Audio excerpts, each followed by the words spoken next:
Ce qui est dans la chaîne Le Congo AL News, ils allaient parce que bazala kana batem moko zali bien pour la Kolanda, ils allaient très intéressant batem na bango, yango na landa kango mingi,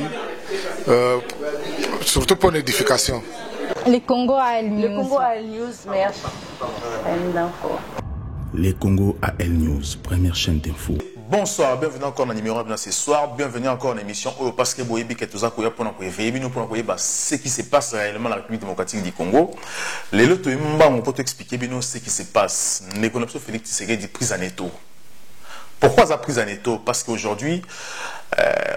négociations sont cassées au niveau intérieur, tout comme au niveau extérieur. Mais ce n'est pas aussi facile parce que Félix Tshisekedi a été contesté par l'Union européenne, contesté par Rwanda, mais tension comme Kokita. Pourquoi tension comme Kokita? Parce que dans lui-même,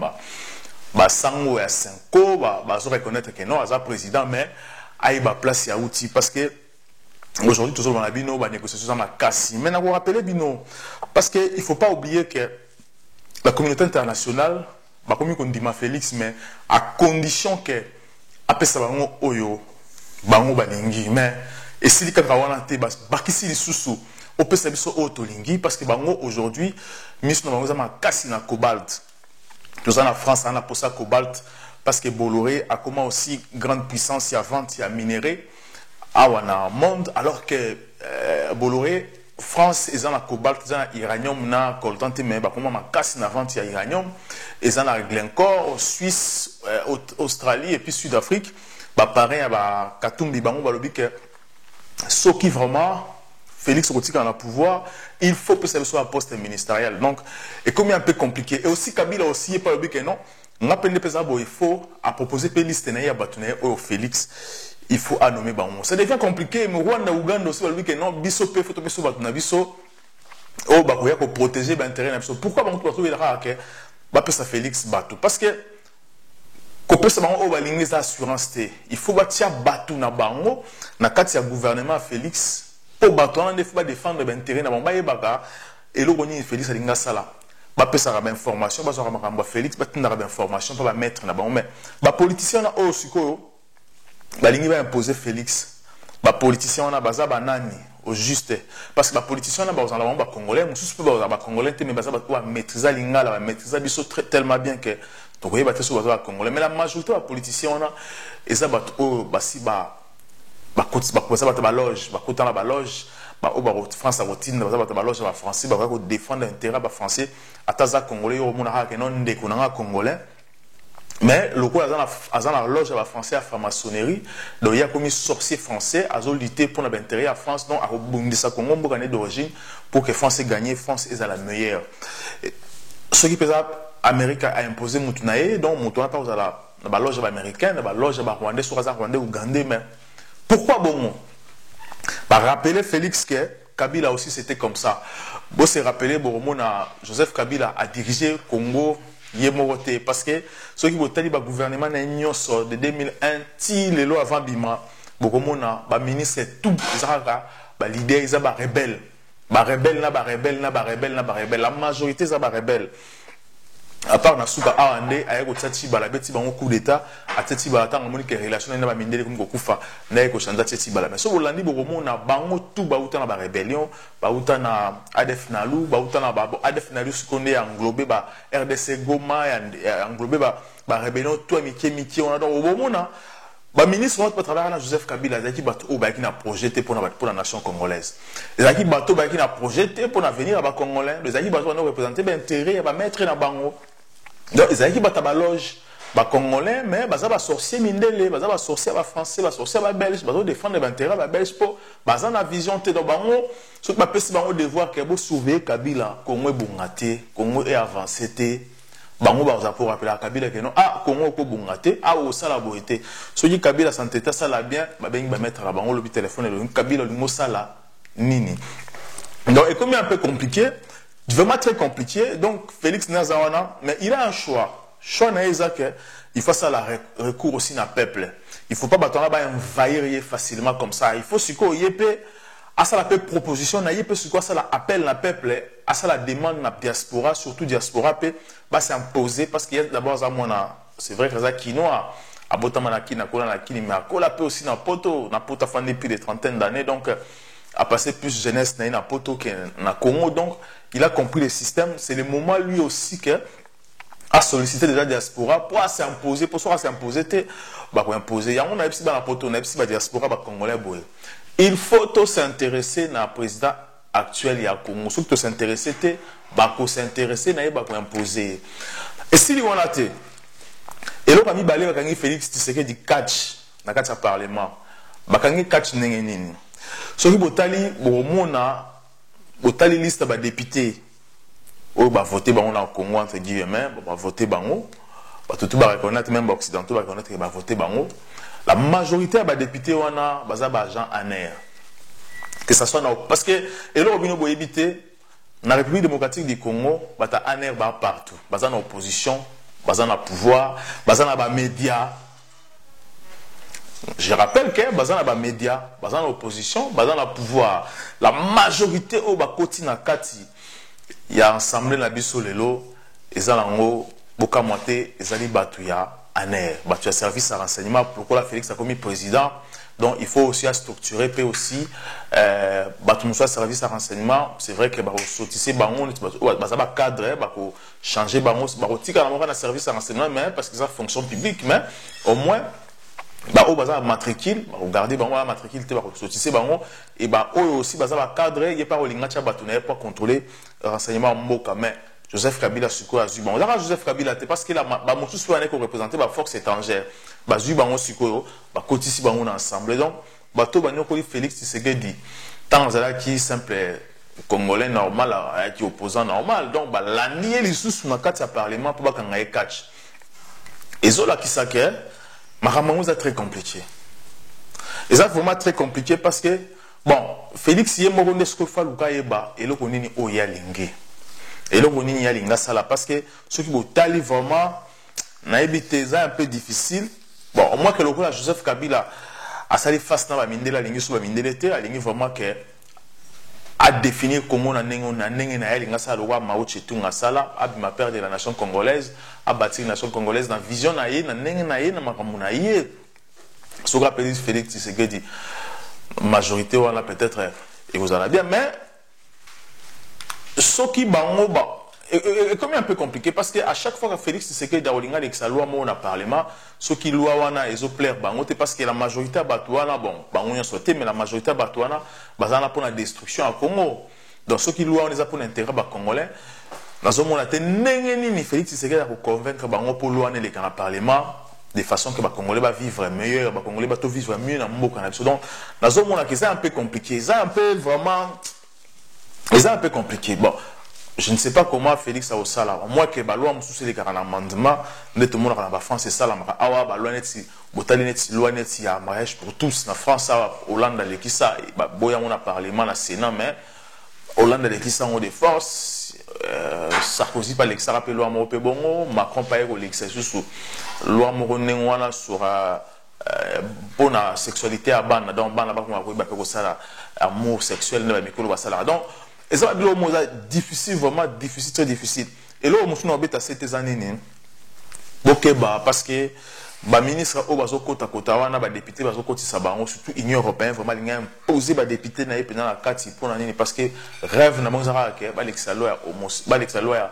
ya homosexualité na République démocratique du Congo donc il faut na Congo pe ba mibali ba ko mako balana basi ba ko mako balana et c'est le Joseph Kabila boyaka mais bah comme il a projet parce que projet na bango zala ki ce qui Félix a gagné té mutu mususu aleka ki il fallait qu'il y ait des pénals pour les qui loi wana ya homosexualité parce que surtout monde là simio na maboka tona pouvoir il faut imposer à des choses qu'il faut faire donc nenge salama ki en France dans Hollande na kotaki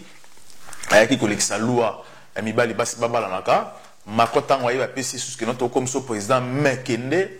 ko apprendre bana métier ko lekisa ba loi pour na bana métier ba ba ndeni ko sala rapport sexuel donc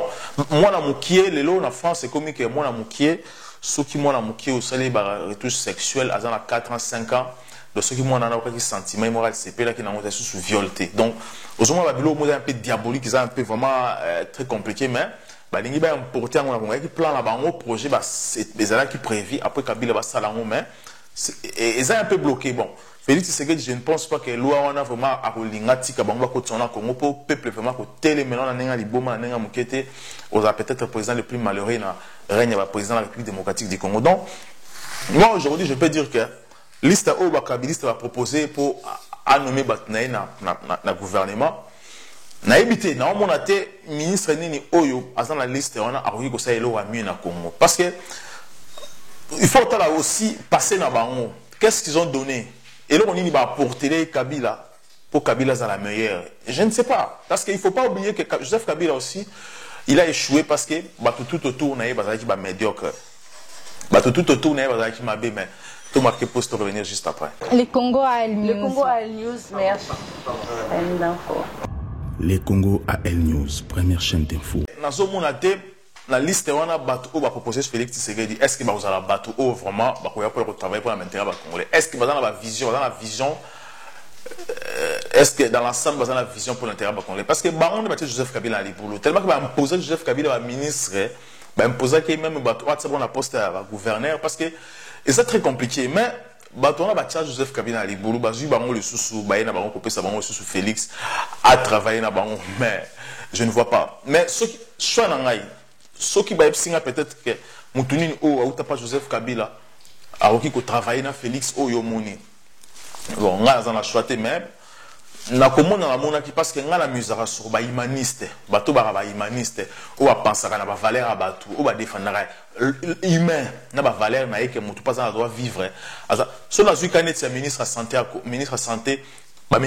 ba leka ou bien ya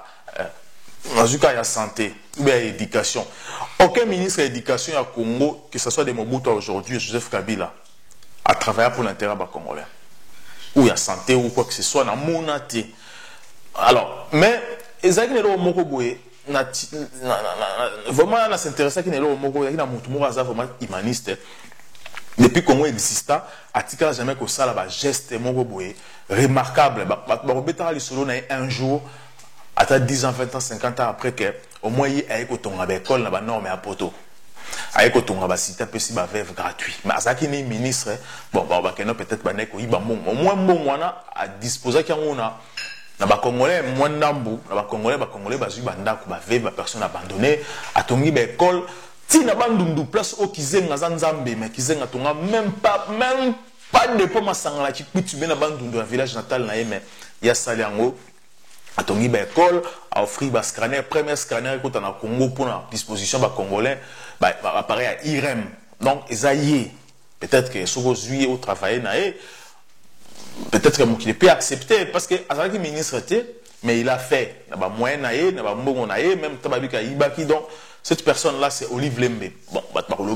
moi ça Kabila assassin tout ça mais au moins ce que moi j'ai retenu naé que aza humaniste bah geste au asala qui parce que biso objectif aujourd'hui c'est quoi envoyer ba congolais dans l'école ba comme autonome ba ko se défendre ba ko créer emploi ba ko créer justice dans mboka la bango ba ko se prendre en charge ba ko se défendre aussi en face ya munguna o alingia zo mabele na biso parce que eza sacré mabele eza sacré vie na tout ça sacré aussi donc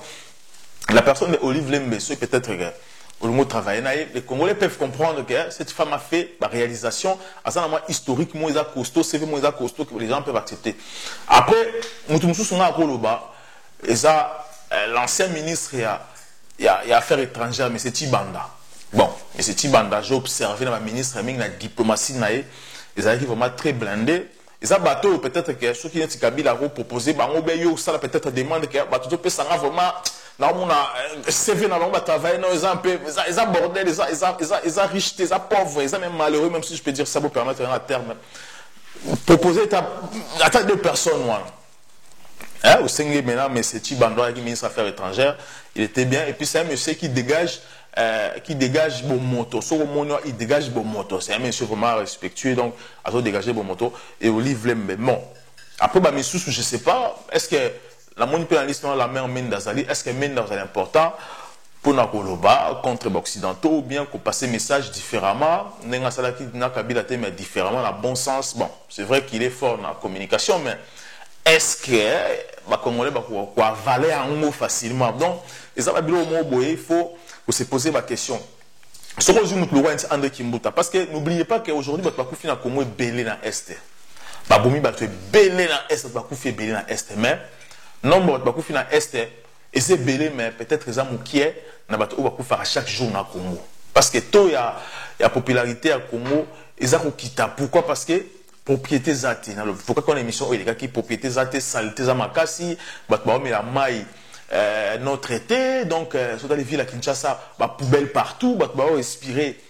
microbes, respirer bactéries, donc parce que même le président Félix ou le président Kabila, vous vivre mon pépé moro boye, et ça bien été, on besoin de Kinshasa, comme on a toujours on dit forme ne tourner comme on dirait zombie moro on dirait extraterrestre moro vous comprenez mais mon toi ça bon mais forme ne comme bon donc sur le talika bana, ils ont insulté, ils ont pour évoluer, tout bon ça moro na biso, botali bato bafanda na kin azana mwa na mongo te bantu ba na forme moko boye bo bizarre pona nini bazo pema saleté bazo pema mu pepe ya mabe biso to na poto a to na mongo ebele te mais to pema mu pepe ya bien mu pepe moko eza filtré bordel ya te microbe ya libanda te mais biso na Congo on peut faire mieux donc so ba bato ka ba kimbuta yo mo bazana au criminel donc yemoko abomi de ba congolais parce que azaki na budget à plus de 5 milliards na 10 ans na sali donc chaque année il a 400 millions mais il a rien fait na Congo. Je me poserai la question Mongwana Ekei Wapi. Donc vraiment président entra vraiment mais là qu'on a vraiment il faut au moins rotalango parce que je ne pense pas que na ressenga peut-être que ba député ba okota na assemblée ba meka ko réformer un peu loi ou soba nomination ba vote élection gouverneur il faut la poste morombo il faut pas nommer gouverneur parce que tant on va se voter ils sont comme un peu difficile donc on a comme pour voter qui est comme moins difficile mais or que soit comme qu'on nommer gouverneur parce que gouverneur a poste stratégique et politique donc ceux qui basent au Kassaïen ba question dans l'Équateur comme gouverneur ou bien l'Équateur ba na Kassai ou bien na Congo et permettre unité ba Congolais mais ça aussi na ba Congolais ya quoi mususu pa na bango ils ont créé plein unité moko ya makasi na mboka na biso même so même na histoire à Congo ba gouverneur ou a travailler na ba province na biso ou ba sala biloko bien la majorité ils ont autochtones ils ba gouverneur ou ba ou province mususu ba yaki ba non originaire bon so que na matadi ba so que meilleur gouverneur ba ngozaki nani okeneti na commune ya matadi au moment na Équateur mutatonga même na cimetière tonga même na partie hôpital donc on comprend que le gouvernement matadi muruba travailler makasi na matadi ko le ba gouverneur à Congo donc aucun Équateur la même chose na Kassai donc on comprend que il faut esprit d'ensemble revivre ensemble les ala yango il faut vraiment revoir loi wana parce que c'est ça difficile mais toujours on a dossier André Kimbuta deuxième volume parce que c'est monsieur vraiment bomba congolais belé parce que aloba ke lo mo na campagne à Chada je me rappelle mutumoro ta condamné mutumoro ta critiqué à punir était que ceux qui vont voter Chada était beaucoup bela ba diarrhée donc ça veut dire que ba injecteur ba microbe ba blo rebela ma be na mai ba congolais ba mena ba bela ba diarrhée les gens blo mo boye ta la politicien marque to na ba na ko Moscou ba ju ba ba imposer en Moscou yo Félix président élu actuellement au travail na bango donc c'est triste ça blo mo za fait mawa et triste vraiment donc après numéro 1 au Rwanda vous comprendre parce que mon Herve Bazaï bazo réclamé bazo déclaré donc et aussi Martin Fayulu autoproclamation et président et européen comme ko tikaye muke donc comme ko kangala Félix donc pour comprendre qu'est-ce qui se passe réellement qu'est-ce qui s'est passé au juste les années en isa quoi et puis beaucoup aussi l'élection seulement en 2011 en 2006 2011 2018 est-ce que eloroni a commis dans la kati parce qu'il y a beaucoup commis dans la kati il y a élection là donc vous partagez vraiment émission au place vous allez vous s'abonner surtout na chaîne Nabino d'être le toujours parce que Tolinga Nabino Mengi à très bientôt. Les Congo AL News, première chaîne d'info.